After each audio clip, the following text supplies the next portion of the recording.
નમસ્કાર, હું છું અંજલિ રાવલ અને તમે જોઈ રહ્યા છો ન્યૂ ભારત ન્યૂઝ. નજર કરીએ આજના ટોપ 25 ન્યૂઝ પર. આફ્રિકામાં ફેલાયેલા ઇબોલા વાયરસના વધતા ખતરાને ધ્યાનમાં રાખી કેન્દ્ર સરકારે ખાસ એડવાઇઝરી જાહેર કરી છે. કોંગો, યુગાન્ડા અને દક્ષિણ સુદાનથી આવતા પ્રવાસીઓ માટે સતર્કતા વધારવામાં આવી છે અને જરૂરિયાત વગરની મુસાફરી ટાળવાની સલાહ આપવામાં આવી છે. વડોદરાના વરિષ્ઠ ભાજપ નેતા અને પૂર્વ મંત્રી યોગેશ પટેલનું નિધન થતાં રાજકીય ક્ષેત્રમાં શોકની લાગણી ફેલાઈ છે. લાંબા સમય સુધી જનસેવામાં સક્રિય રહેલા યોગેશ પટેલના અવસાનથી વડોદરા સહિત સમગ્ર ગુજરાતમાં શોકનો માહોલ છવાયો છે.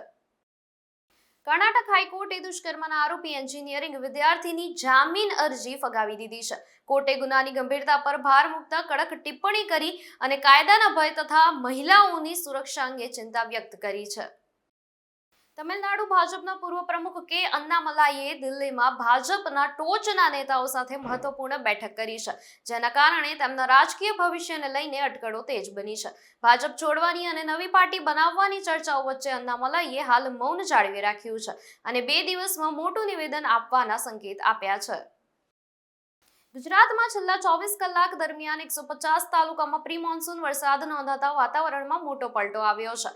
ધંધુકામાં સૌથી વધુ 3.74 ઇંચ વરસાદ નોંધાયો, જ્યારે અમદાવાદ, સુરત, વડોદરા અને ગાંધીનગર સહિતના શહેરોમાં પણ વરસાદથી ગરમીમાં રાહત મળી છે. દેવભૂમિ દ્વારકાના બ્લુ ફ્લેગ શિવરાજપુર બીચ પર 30 જુલાઈ સુધી દરિયામાં નહાવા અને સ્વિમિંગ કરવા પર સંપૂર્ણ પ્રતિબંધ મૂકવામાં આવ્યો છે. ચોમાસા દરમિયાન દરિયામાં ભારે કરંટ અને તોફાની મોજાને કારણે પ્રવાસીઓની સુરક્ષાને ધ્યાનમાં રાખી આશરે 5 કિલોમીટર વિસ્તારમાં આ પ્રતિબંધ અમલમાં રહેશે અને નિયમ ભંગ કરનાર સામે કડક કાર્યવાહી થશે. ગુજરાતના ગૃહ રાજ્યમંત્રી હર્ષ સંઘવીએ ગાંધીનગરમાં પોલીસ અધિકારીઓ સાથે ઉચ્ચ સ્તરીય સમીક્ષા બેઠક યોજી હતી. બેઠકમાં રાજ્યની કાયદો વ્યવસ્થા, જાહેર સુરક્ષા, સાયબર ક્રાઇમ અને પોલીસિંગ વધુ મજબૂત બનાવવા માટે જરૂરી સૂચનાઓ આપવામાં આવી હતી. પીએમ મોદીએ દેશવાસીઓને નવા સોનાની ખરીદી કરતા ઘરમાં પડેલા જૂના સોનાના રિસાયકલિંગ પર ભાર મૂકવાની અપીલ કરી છે. સરકારનું માનવું છે કે ગોલ્ડ રિસાયકલિંગ વધવાથી સોનાની આયાત ઘટશે અને દેશના વિદેશી મુદ્રા ભંડાર પરનું દબાણ ઓછું થશે. વાવ-થરાદ વિસ્તારને નવો GJ40 આરટીઓ કોડ ફાળવવામાં આવ્યો છે, જેનાથી સ્થાનિક વાહન ચાલકોને નોંધણી અને આરટીઓ સંબંધિત સેવાઓ માટે વધુ સુવિધા મળશે. રાજ્ય સરકારે વહીવટી સુવિધા અને વધતા વાહનોની સંખ્યાને ધ્યાનમાં રાખીને આ મહત્વપૂર્ણ નિર્ણય લીધો છે. ગુજરાતભરમાં વરસાદ અને તેજ પવનના કારણે અનેક વિસ્તારોમાં અનાજની બોરીઓ પલળી ગઈ, વૃક્ષો ધરાશાયી થયા અને શોર્ટ સર્કિટની ઘટનાઓ સામે આવી છે. મેઘરાજાની જમાવટ વચ્ચે ખેડૂતો અને વેપારીઓને નુકસાન વેઠવવાનો વારો આવ્યો છે.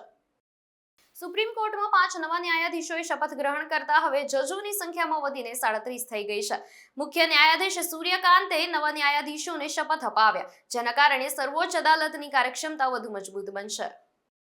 અમદાવાદમાં સ્ટેટ જીએસટી વિભાગે મોટી કાર્યવાહી કરીને ₹4.25 કરોડથી વધુ કિંમતનું 120 કિલો ચાંદી, 700 ગ્રામ સોનું અને કિંમતી પથ્થરોનો જથ્થો જપ્ત કર્યો છે.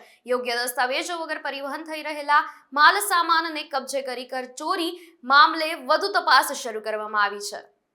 રાજ્યમાં આગામી દિવસોમાં ભારે વરસાદની આગાહી વચ્ચે હવામાન વિભાગે અનેક જિલ્લાઓ માટે એલર્ટ જાહેર કર્યું છે. ગુજરાતભરમાં સક્રિય થયેલી 3 વરસાદી સિસ્ટમના કારણે 50 થી 60 કિલોમીટરની ઝડપે પવન સાથે વરસાદી માહોલ રહેવાની શક્યતા વ્યક્ત કરવામાં આવી છે. શ્રીનગર એરપોર્ટ પર રનવે રિપેર અને જાળવણી કામગીરીને કારણે 1 ઓક્ટોબરથી 15 ઓક્ટોબર સુધી તમામ ફ્લાઇટ કામગીરી બંધ રહેશે. એરપોર્ટ સત્તાવાળાઓએ મુસાફરોને અગાઉથી પ્રવાસ આયોજન કરવા અને એરલાઇનની સૂચનાઓ પર નજર રાખવાની સલાહ આપી છે. અફઘાનિસ્તાન સામેની ટેસ્ટ સિરીઝ માટે ભારતીય ટીમમાં ડાબોડી સ્પિનર હર્ષ દુબેને તક મળવાની શક્યતા વ્યક્ત કરવામાં આવી છે.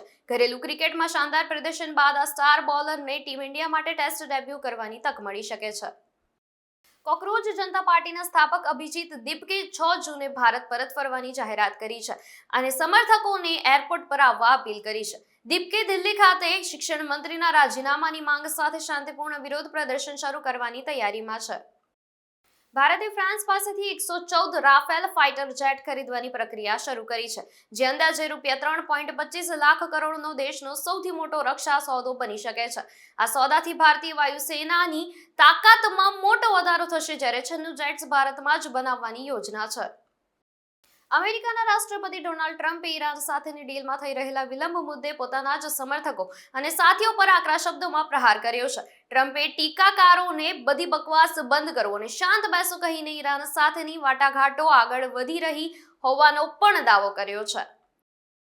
આરસીબીની ઐતિહાસિક આઈપીએલ જીત બાદ વિરાટ કોહલી અને અનુષ્કા શર્મા વૃંદાવનમાં પ્રેમાનંદજી મહારાજના આશીર્વાદ લેવા પહોંચ્યા હતા. આધ્યાત્મિક મુલાકાત દરમિયાન બંને ભક્તિભાવમાં લીન જોવા મળ્યા, જેના ફોટોઝ અને વિડીયોઝ સોશિયલ મીડિયા પર ઝડપથી વાયરલ થઈ રહ્યા છે. અમદાવાદમાં કેબિનેટ મંત્રી ઋષિકેશ પટેલની આગેવાનીમાં સાબરમતી નદી સફાઈ અભિયાનની શરૂઆત કરવામાં આવી છે. એએમસી, વિવિધ એનજીઓ અને શહેરીજનોના સહયોગથી નદી કાંઠે સ્વચ્છતા અભિયાન હાથ ધરાયું છે.